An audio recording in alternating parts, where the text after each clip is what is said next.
मोहतरम नाज़रीन अस्सलाम वालेकुम रहमतुल्लाहि व बरकातहू। आप देख रहे हैं परवाज़ टीवी। परवाज़ टीवी खबरनामे में आप तमाम का खैर मक़दम है। तो आइए खबरों का आगाज़ करते हैं आज की हदीस मुबारका से।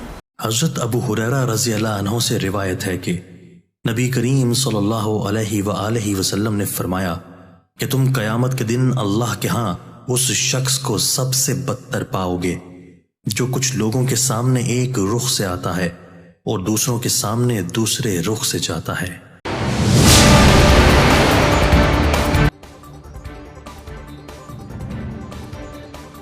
वोटों की गिनती का पुरअमन अंदाज में इख्तिताम। निजामाबाद हल्के पार्लिमानी सीट पर दूसरी मर्तबा बीजेपी का कब्जा।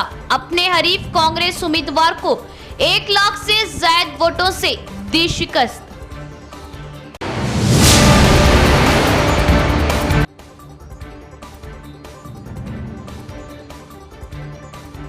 मुल्क भर में कांग्रेस और बीजेपी में कांटे का मुकाबला। 40 सीटों से कांग्रेस पीछे, रद्दोबदल के इम्कानात।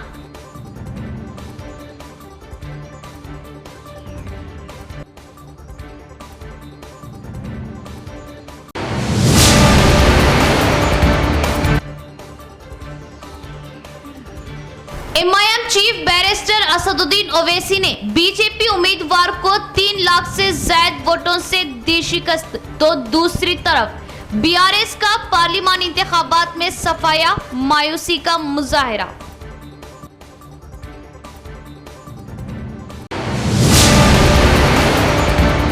अब खबरें तफसील से। हल्का पार्लिमान निजामाबाद से मिस्टर डी अरविंद दूसरी मर्तबा भारी अक्सरियत से कामयाबी पर बीजेपी कारकुनों में खुशी की लहर व जश्न। जीत पर एमपी अरविंद ने अवाम से किया इजहार तशक्कुर। हल्का पार्लिमान निजामाबाद में पार्लिमानी इंतखाबात की राय शुमारी का 14वां राउंड तकमील को पहुंचा, जिसमें बीजेपी के उम्मीदवार मिस्टर डी अरविंद ने अपने करीबी हरीफ कांग्रेस पार्टी के उम्मीदवार मिस्टर टी जीवन रेड्डी को शिकस्त देकर कामयाबी हासिल की। उन्होंने मजमूई तौर पर 5,60,106 वोट हासिल किए, 1,21,476 वोट की सबकत हासिल की। कांग्रेस के उम्मीदवार मिस्टर टी जीवन रेड्डी 4,38,630 वोट हासिल किए।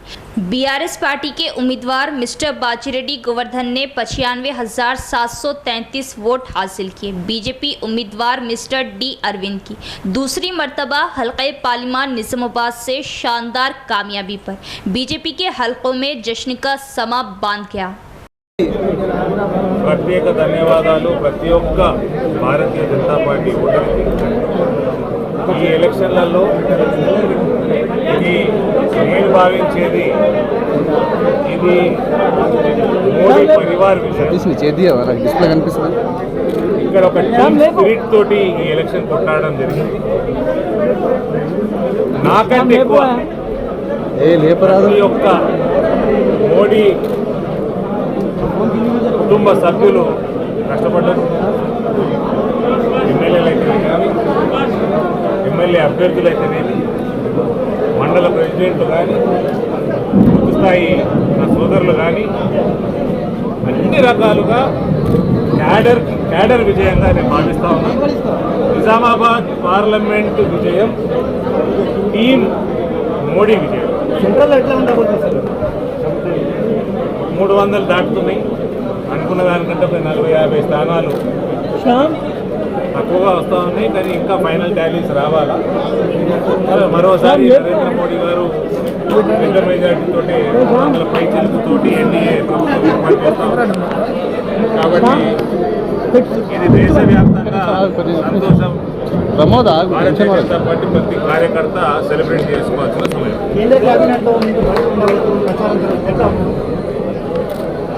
మోడీ పరివారంలో నేను సభ్యుడిగా ఉన్నంత కాలం लोग लोकसभा इंतखाबात में कांग्रेस पार्टी को 3 हलकों में बढ़तरी हासिल हुई, जबकि बीजेपी 4 हलकों में भारी अक्सरियत से कामयाब। निजामाबाद पार्लियामेंट के तहत बोधन, निजामाबाद अर्बन और जगतियाल तबकात में अवाम ने कांग्रेस पार्टी के हक में वोट दिया। निजामाबाद अर्बन में कांग्रेस उम्मीदवार जीवन रेड्डी को 96,640 वोट मिले, जबकि बीजेपी एमपी उम्मीदवार अरविंद धर्मपुरी को 80,831 वोट मिले। सिर्फ निजामाबाद अर्बन में कांग्रेस पार्टी को 15,809 की बढ़तरी हासिल है। इसके बाद 13,194 वोटों की अक्सरियत के साथ बोधन हलके में दूसरे नंबर पर आए। जीवन रेड्डी को अपने ही हलके जगतियाल में 1,847 वोटों के साथ मामूली बढ़तरी हासिल हुई। इस दौरान बीजेपी के हक में आने वाले हलकों में देही हलके अहम बन गए। इस हलके में बीजेपी उम्मीदवार अरविंद को 44,766 वोटों की अक्सरियत हासिल हुई। इसके बाद कोरटला को 32,952 वोटों की बढ़तरी हासिल है। बालकुंडा हलके में 32,172 और आरमूर हलके में 28,669 वोट। मजमूई तौर पर हस्तम पार्टी ने 3 हलकों में 30,850 वोटों की अक्सरियत हासिल की, जबकि कमाल पार्टी ने 4 हलकों में 1,38,559 वोटों की अक्सरियत हासिल की। अगर पोस्टल बैलेट के साथ गिनती की जाए तो कांग्रेस पार्टी को इस इलेक्शन में 4,83,077 वोट मिले, जबकि बीजेपी को 5,92,318 वोट मिले और बीआरएस उम्मीदवार बाजिरेड्डी गोवर्धन 1,02,404 वोटों से हार गए। बीजेपी उम्मीदवार अरविंद धर्मपुरी 1,09,241 वोटों की भारी अक्सरियत से दूसरी बार कामयाब रहे। हैदराबाद किले पर एक मर्तबा फिर मजलिस का परचम। बैरिस्टर असदुद्दीन ओवैसी ने बीजेपी उम्मीदवार माधवी लता को 3 लाख से ज्यादा वोटों से दी शिकस्त। कुल हिंद मजलिस इत्तेहादुल मुस्लिमीन के सदर बैरिस्टर असदुद्दीन ओवैसी ने 5वीं मर्तबा हैदराबाद किले को फतेह कर लिया। लोकसभा इंतखाबात 2024 में उन्होंने बीजेपी उम्मीदवार माधवी लता को 3,38,335 वोटों से बड़ी शिकस्त दी। बैरिस्टर असदुद्दीन ओवैसी की जीत के साथ ही न सिर्फ हैदराबाद बल्कि तेलंगाना व मुल्क के मुख्तलिफ इलाकों में जश्न मनाया जा रहा। असदुद्दीन ओवैसी गुज़िश्ता 20 सालों से पार्लियामेंट में मुल्क के मुसलमानों की आवाज़ बुलंद कर रहे हैं। उन्होंने मुल्की सतह पर मुसलमानों के मसाइल को हल करने के लिए हुकूमत से बेबाक नुमाइंदगी की। कुल हिंद मजलिस इत्तेहादुल मुस्लिमीन ने 11वीं मरतबा मुसलसिल लोकसभा हल्के हैदराबाद पर शानदार कामयाबी दर्ज की। सबसे पहले मजलिसी उम्मीदवार सुल्तान सलाउद्दीन ओवैसी ने 1984 पार्लिमानी इंतखाबात में कामयाबी हासिल की थी, जिसके बाद मुसलसिल 11 मरतबा पार्टी की कामयाबी का सिलसिला जारी है। मजलिस के मरहूम रहनुमा सुल्तान सलाउद्दीन ओवैसी ने हैदराबाद हल्के से 1984, 1989, 1991, 1996, 1998, 1999 के आम इंतखाबात में कामयाबी हासिल की थी। इसी तरह बैरिस्टर असदुद्दीन ओवैसी ने मजलिस की जीत के सिलसिले को जारी रखते हुए 2004, 2009, 2014, 2019 और 2024 के लोकसभा इंतखाबात में हल्के लोकसभा हैदराबाद से शानदार कामयाबी हासिल की। वसी तरीन इंतजामात के दरमियान राय शुमारी। शुरुआत से ही बीजेपी की कांग्रेस पर सबकत। करीब 3 बजे बीजेपी उम्मीदवार डी अरविंद की जीत हुई यकीनी। 1,09,000 वोटों से धर्मपुरी अरविंद ने दूसरी मर्तबा जीत हासिल की। कुछ देर के लिए मौसम की खराबी की वजह इंतजामात के लिए लगाए गए टेंट उड़ गए।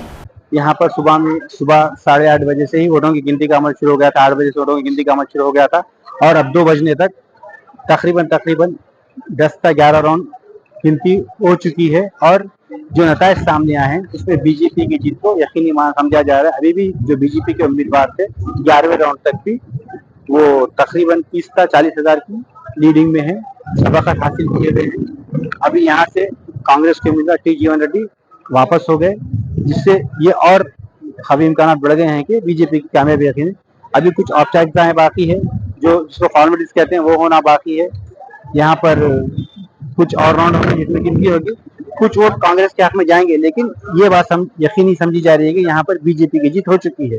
साथ ही साथ यहाँ पर आप देख सकते हैं अचानक मौसम में तब्दीली आई और जो यहाँ पर इंतजाम किए गए थे, शामियाने और टेंट वगैरह जो नस्ब किए गए थे इंतजाम के लिए, पूरे टूट चुके हैं, हवा अपने साथ ले जा चुकी है। और यहाँ पर शायद वोटों की गिनती में भी कुछ मसला पैदा हो, लेकिन बोधीदारन कोई मसला ना हो इसके लिए इंतजाम करते नजर आ रहे हैं।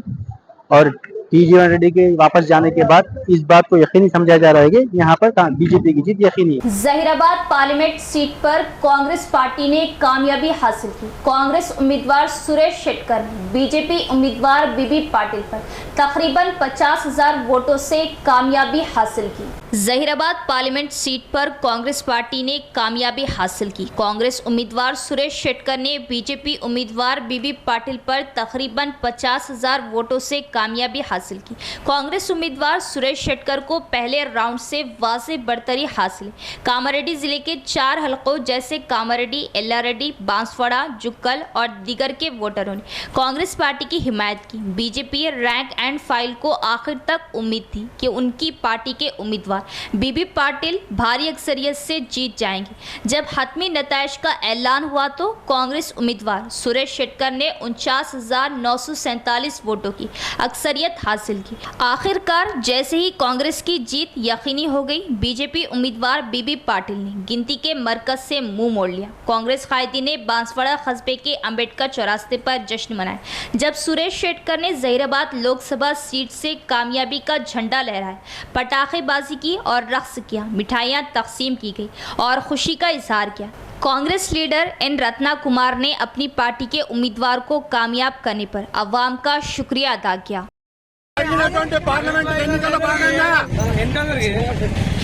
ఈ రోజు కాంగ్రెస్ పార్టీ అభ్యర్థి అయినటువంటి సురేష్ షెట్టర్ గారు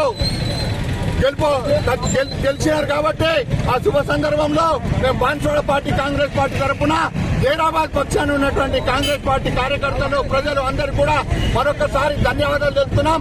రేవంత్ రెడ్డి గారి నాయకత్వాన్ని మీరు బలపరుస్తూ మరొకసారి జైరాబాద్ పీఠాన్ని సురేష్ షెట్టర్ గారిని కైవసం చేయించినందుకు బాన్స్వాడతో పాటు జైరాబాద్ కాన్స్టిట్యూన్సీ పార్లమెంట్ ప్రజలందరూ కూడా మరొకసారి ధన్యవాదాలు చెప్తున్నాం. पार्लिमानी इंतखाबात में बीआरएस का बुरा हश्र।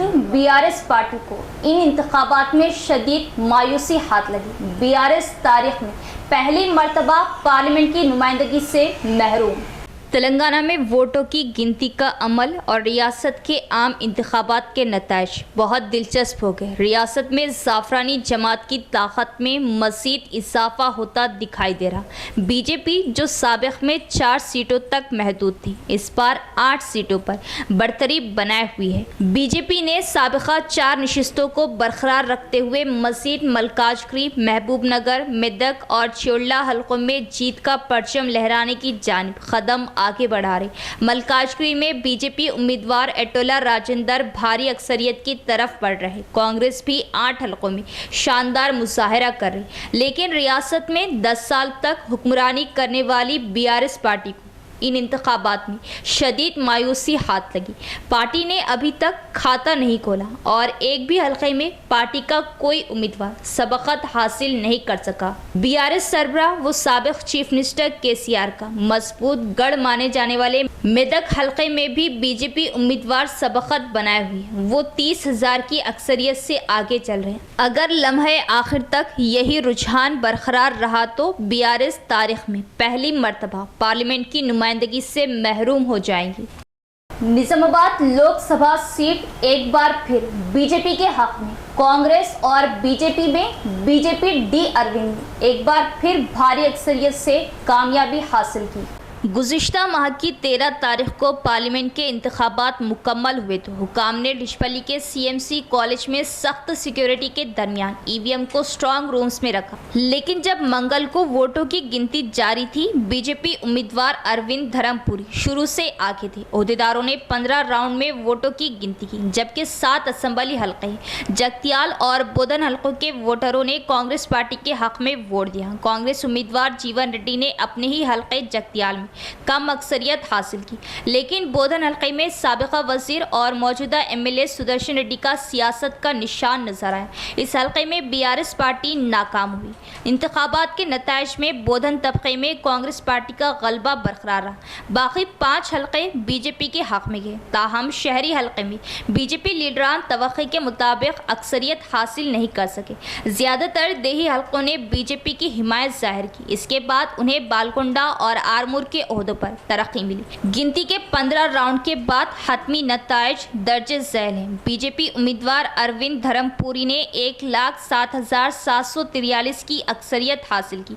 BJP 5,88,244, BRS 1,01,929, Congress 4,80,501 vote. लेकिन इस इलेक्शन में बीआरएस पार्टी को शदीद मुखालिफत का सामना करना पड़ा। गैर मुतवक्के तौर पर पार्टी उम्मीदवार बाजीरेड्डी गोवर्धन 1 लाख वोट हासिल करने में कामयाब रहे। जहीराबाद में कांग्रेस उम्मीदवार सुरेश शेट्टर की भारी अक्सरियत से जीत। कामयाबी पर रुद्रपुर में कांग्रेस कायदीन ने जश्न मनाते हुए खुशी का इजहार किया। जहीराबाद पार्लियामेंट कांग्रेस पार्टी उम्मीदवार सुरेश शेट्टर की भारी अक्सरियत से जीत के बाद मंगल को रुद्रपुर मंडल मुस्तकर में कांग्रेस की सफ़ों ने जश्न मनाया। उन्होंने एक दूसरे को मिठाई खिलाकर बड़े पैमाने पर पटाखे जलाकर जश्न मनाया। मंडल कांग्रेस सदर अरुण कुमार ने वोटरों का शुक्रिया अदा किया, जिन्होंने कांग्रेस पार्टी को वोट दिया और भारी अक्सरियत से कामयाब किया। इस मौके पर मंडल पार्टी कांग्रेस नायब सदर राम बाबू, गंगाराम पटेल, महेश साइलू दीगर भी मौजूद थे। జహీరాబాద్ అభ్యర్థి ఎంపీ సురేష్ షెట్టర్ గారు గెలిపించినందుకు ప్రతి ఒక్క కార్యకర్తకి, నాయకులకు, ప్రజలకు ఈ సందర్భంగా ధన్యవాదాలు తెలుపుతున్నా. ఎందుకంటే గత 10 సంవత్సరంలో బీబీ పటేల్ అనే వ్యక్తి ఎంపీగా ఉండి మనకు కనీసం ఒక్క కాన్స్టిట్యున్సీ కూడా తిరగలేదు, ఏ కార్యకర్తను కూడా ఆయన గుర్తించలేదు. అందుకు ఈరోజు మా తగిన గుణపాఠం చెప్పారు. అదే కాకుండా మన ఎంపీ షెట్టర్ సార్ ఆయన మొదటి నుంచి ఉద్యమకారుడు కాబట్టి ఆయనకు ఈ జహీరాబాద్ పార్లమెంటరీ ప్రజలు తగిన న్యాయం చేశారని ఈ సందర్భంగా తెలియజేస్తూ, అలాగే మన ఎంపీ గారికి ఓటేసి భారీ మెజార్టీతో గెలిపించిన ప్రతి కార్యకర్తకు, ప్రజలకు పేరున జహీరాబాద్ ప్రజలకు శిరస్సు వంచి ధన్యవాదాలు తెలుపుతూ జై కాంగ్రెస్। इख्तिताम से कबल एक नजर डालेंगे आज की सुर्खियों पर।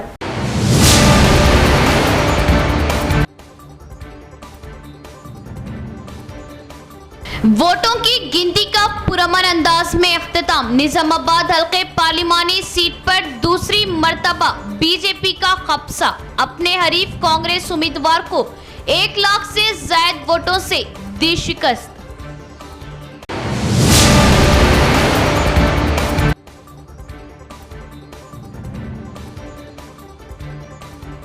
मुल्क भर में कांग्रेस और बीजेपी में कांटे का मुकाबला। 40 सीटों से कांग्रेस पीछे, रद्दोबदल के इम्कानात।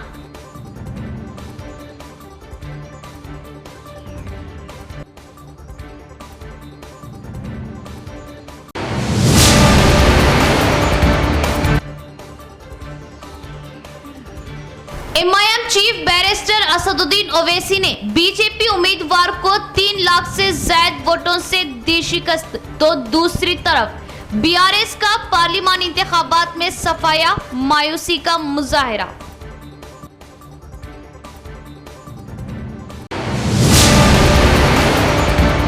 तो ये थी खबरों की तफसील। इंशाअल्लाह मज़ीद खबरों के साथ फिर मुलाकात होगी। तब तक देखते रहे परवाज़ टीवी। अब दे इजाज़त, अल्लाह हाफिज़।